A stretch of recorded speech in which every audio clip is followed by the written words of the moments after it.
하나님의 은혜와 평강이 이 자리에 모인 우리와 우리의 가정에 넘치길 소망합니다.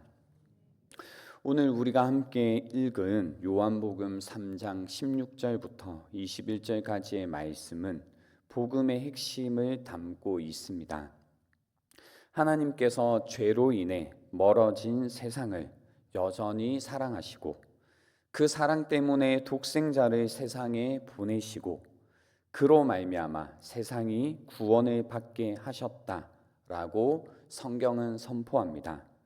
하나님은 먼저 사랑하시고 독생자를 주셨습니다. 그리고 그 사랑 앞에서 우리는 책임 있는 응답을 요청받고 있습니다. 누군가는 그 사랑을 받아들이고 생명을 얻지만 누군가는 그 사랑을 거부하고 어둠 가운데 머물기를 선택합니다. 본문은 그 이유를 사람들은 자신의 행위가 악함으로 빛보다 어둠을 더 사랑했다고 합니다. 이 말씀은 오늘을 사는 우리에게도 동일하게 주어지는 말씀입니다. 우리는 지금 하나님의 사랑 앞에서 어떤 반응을 하고 있는지, 우리는 정말 그 사랑을 믿고 빛 가운데 살아가고 있는지, 아니면 여전히 어둠 속에 우리 자신을 감추고 있는지 묻고 있습니다. 오늘 이 말씀 앞에 우리 자신을 비추어 보고 그 사랑 앞에서 어떻게 응답할 것인지 함께 묵상해 보는 시간이 되면 좋겠습니다. 먼저 16절 말씀을 함께 보겠습니다. 하나님이 세상을 이처럼 사랑하사 독생자를 주셨으니 이는 그를 믿는 자마다 멸망하지 않고 영생을 얻게 하려 하심이라 라고 하십니다. 이 구절은 복음의 정수입니다. 우리가 너무 익숙하게 듣는 이 한 구절 안에 하나님의 사랑의 깊이와 복음의 핵심이 담겨 있습니다. 하나님은 우리에게 가장 귀한 것을 내어주심으로 우리에게 가장 확실한 사랑을 보여주셨습니다. 독생자는 단지 숫자상 하나라는 뜻이 아니라 유일하다라는 뜻입니다. 대체 불가능한 존재라는 의미를 담고 있습니다. 독생자이신 예수님은 그 누구로도 대신할 수 없는 하나님의 가장 귀한 유일한 아들이십니다. 하나님은 그분을 주심으로 자신의 사랑을 완전히 드러내셨습니다. 사랑하사, 아가페의 사랑은 감정을 넘어 상대를 향한 깊은 결단과 헌신을 담고 있습니다. 유일한 독생자를 내어주신 하나님의 사랑은 깊은 헌신이자 결단이 담긴 사랑입니다. 깊은 헌신과 결단이 담긴 사랑이란 하나님은 우리가 애쓰기 전에 이미 우리를 사랑하시기로 결단하셨다는 의미입니다. 우리는 사랑받기 위해 애씁니다. 더 나아 보기 위해 노력하고 실망을 주지 않기 위해 때로는 스스로를 숨기기도 합니다. 그러나 하나님은 우리가 애쓰기 전에 이미 먼저 우리를 사랑하시기로 결단하셨습니다. 이 사랑은 마음으로 받아들여야 할 하나님의 은혜입니다. 우리가 그 사랑을 받을 자격이 있어서가 아니라 하나님께서 그분 자신의 본성상 사랑하시기 때문에 주신 것입니다. 다시 말해 사랑은 하나님의 성품입니다. 이러한 하나님의 사랑은 단지 과거의 이야기가 아닙니다. 지금 이 순간에도 여전히 생생한 현실입니다. 오늘을 살아가는 우리에게도 여전히 유효합니다. 하나님은 오늘도 세상을 사랑하시며 독생자를 믿는 자들에게 생명을 주십니다. 세상을 이처럼 사랑하사 독생자를 주신 그 사랑을 받아들이는 자는 새로운 생명을 경험하게 됩니다. 그 가운데 17절과 18절 말씀을 이어서 한번 보시겠습니다.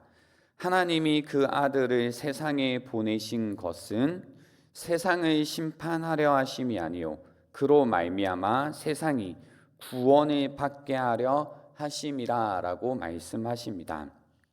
하나님이 그 아들을 세상에 보내신 것은 심판하려 하심이 아니라 세상이 그로 말미암아 구원을 얻게 하려 하신다는 겁니다. 이 말씀은 하나님의 본심을 보여줍니다. 세상을 향한 하나님의 마음은 심판이 아니라 구원이라는 겁니다. 하나님의 계획이란 심판이 아니라 회복이라는 것입니다. 여기에서 사용된 심판이라는 단어는 판단하다, 분별하다, 판결하다라는 의미입니다. 많은 사람들은 우리가 죄인 되었을 때 하나님을 심판하시는 분, 정죄하시는 분으로 생각하지만 예수님은 반대로 말씀하십니다. 하나님의 목적은 정죄가 아니라 구원이라는 겁니다. 그러나 동시에 이 말씀은 하나님이 사랑을 베푸셨음에도 불구하고 그 사랑을 거부한 사람은 스스로 심판 아래에 하나님의 정죄 아래에 놓인다라고 말씀하십니다. 18절을 보십시오. 그를 믿는 자는 심판을 받지 아니하는 것이요 믿지 아니하는 자는 하나님의 독생자의 이름을 믿지 아니하므로 벌써 심판을 받은 것이니라. 하나님의 심판은 하나님의 사랑의 실패가 아니라 그 사랑을 거절한 사람의 선택입니다.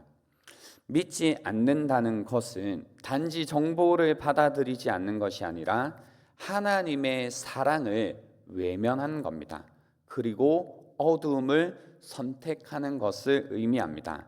심판은 사람이 하나님의 사랑을 거절함으로써 스스로 자초하는 거라는 거죠. 하나님은 사랑으로 우리를 부르십니다. 그러나 그 부르심을 거부하는 자는 결국 빛이 아니라 어두움에 머물게 됩니다. 이는 하나님이 우리를 밀어낸 것이 아니라 인간이 하나님의 사랑을 밀어내고 거부한 겁니다. 중요한 것은 구원의 은혜 앞에는 중립이 없다라는 겁니다. 다시 한번 말씀드립니다. 중요한 것은 하나님의 구원의 은혜 앞에는 중립이 없습니다. 받아들이든지 거절하든지 정죄당하든지 구원받든지 우리는 그 선택의 한가운데 서 있다라는 겁니다. 그 사랑 앞에서 우리는 지금 어떤 마음으로 반응하고 있고 어떤 자리에 서 있을까요? 이미 주어진 사랑을 믿고 감사하며 구원의 자리에 있는지 아니면 심판의 자리에 있는지 우리는 이 물음 앞에 우리 자신을 돌아봐야 됩니다. 왜냐하면 사람은 하나님의 사랑을 외면한다면 어두움을 선택하기 때문입니다. 19절에 한번 보십시오. 그 정죄는 이것이니 곧 빛이 세상에 왔을 때 사람들이 자기 행위가 악함으로 빛보다 어둠을 더 사랑한 것이니라 라고 합니다. 여기 19절에서 말씀하시는 빛이라는 것은 요한복음에서 반복적으로 등장하는 주제입니다. 이 빛은 예수 그리스도 자신을 의미합니다. 요한복음 1장 4절 5절을 보시면 잘 그 의미가 드러납니다. 그 안에 생명이 있었으니 이 생명은 사람들의 빛이라. 빛이 어두움을 비치되 어두움이 깨닫지 못하더라라는 구절을 통해 빛이 예수 그리스도 자신이심을 알게 됩니다. 하나님은 예수님을 통해 어둠 가운데 있는 세상을 비추십니다. 하지만 사람들은 그 빛을 피했습니다. 오히려 사람들은 빛보다 익숙한 어둠을 선택합니다. 왜냐하면 빛이라는 것은 숨기고 있던 것들을 드러내기 때문입니다. 20절을 한번 보십시오. 악을 행하는 자마다 빛을 미워하여 빛으로 오지 아니하나니 이는 그 행위가 드러날까 함이요. 사람들은 단순히 예수님이라는 분이 마음에 들지 않아서 예수님의 사랑을 받아들이지 않는 게 아닙니다. 성경은 그 이유를 분명히 말합니다. 사람들이 자신의 행위가 악하기 때문에 빛보다, 예수님보다 어두움을 더 사랑했다라고 하는 겁니다. 빛은 우리를 드러냅니다. 감추어져 있던 우리의 죄와 우리의 허물을 드러냅니다. 우리는 그 드러남을 두려워합니다. 그래서 본능적으로 빛을 피하고 자신의 어둠 속에 머물기를 선택합니다. 그러나 빛으로 오신 예수님은 단지 우리의 죄와 허물을 드러내시기 위해서가 아니라 회복하시기 위해 빛으로 오셨습니다. 17절 말씀 한번 보십시오. 하나님이 그 아들을, 여기에서 아들을 빛으로 바꿔서 한번 읽어보십시오. 하나님이 그 빛을 세상에 보내신 것은 세상을 심판하려 하심이 아니요 그로 말미암아, 그 빛으로 말미암아 세상이 구원을 받게 하려 하심이라라고 말씀하십니다. 그 사랑을 받아들이는 자, 빛으로 나오는 자는 이렇게 됩니다. 21절 말씀을 보십시오. 진리를 따르는 자는 빛으로 오나니 이는 그 행위가 하나님 안에서 행한 것임을 나타내려 함이라 하시니라 라고 합니다. 여기 이 21절 안에 죄 많고 허물 많은 우리가 어떻게 빛으로 나올 수 있는지 힌트가 담겨 있습니다. 여기에서 중요한 표현은 하나님 안에서라는 표현입니다. 우리가 의롭게 사는 것이 우리의 힘이나 공로 때문이 아니라 하나님 안에서 하나님의 은혜와 하나님의 역사하심 안에서 이루어지는 삶이라는 뜻입니다. 빛 가운데 나아간다라는 것은 나에게 부끄러움이 없다라는 뜻이 아닙니다. 도리어 자신의 연약함을 드러내는 용기입니다. 바로 하나님 안에서 그러한 용기와 담대함을 가진다라는 겁니다. 하나님의 은혜 안에서 생명을 구하고 하나님의 빛 아래에 서서 회복을 구하는 신앙의 태도입니다. 그것이 바로 복음의 능력입니다. 우리 안에 어떤 것이 드러나더라도 하나님 안에 있는 그분의 은혜는 더 깊고 더 따뜻합니다. 우리가 드러날 때 비로소 정죄가 아니라 치유가 그 자리에서 시작됩니다. 어둠 속에 숨기는 삶은 내면의 죄와 상처를 덮어두고 더 무겁게 살아가게 만듭니다. 반대로 빛으로 드러나는 삶은 내면의 죄를 덮고 상처를 만지고 우리의 삶을 자유롭게 가볍게 살아가게 한다라는 겁니다. 이러한 고백이 있는 자리에서 회복이 시작됩니다. 진리를 따르는 자, 진실한 위에 은혜가 거한다라는 겁니다. 그러므로 오늘 이 말씀 앞에 우리가 진실하게 우리의 삶을 세우기를 바랍니다. 심판이 아니라 구원을 얻게 하시려는 것이 하나님의 본심이라면 그 하나님의 본심 앞에 우리의 진심이 드러나길 원합니다. 하나님은 오늘도 우리를 그 빛으로, 그 사랑으로 초대하고 계십니다. 그 사랑에 우리도 두려움이 아니라 사랑으로 응답해야 될 때라는 겁니다.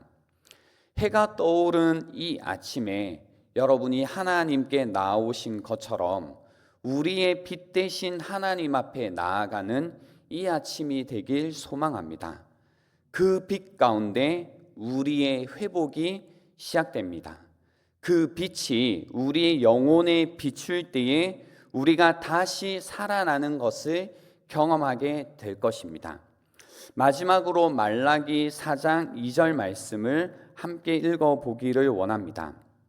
한 목소리로 한번 읽어보겠습니다.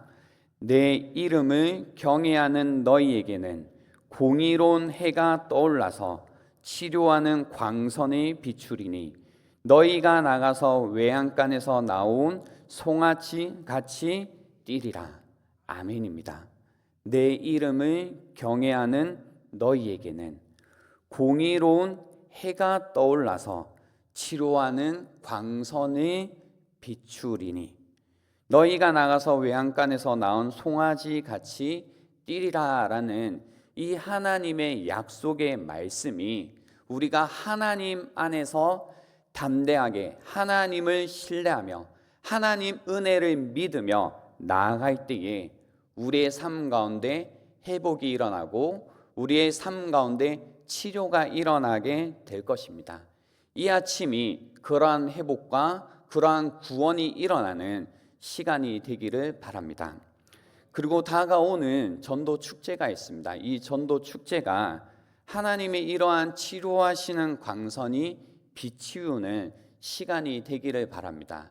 혹시 우리 지인 가운데, 우리의 가족들 가운데 여전히 어둠 가운데 있는 우리의 사랑하는 분들이 계시다면 다시 한번 복음을 전하며 그 복음 가운데 하나님의 이 치료하시고 구원하시고 회복하시는 빛이 비치는 그런 시간이 되기를 바랍니다.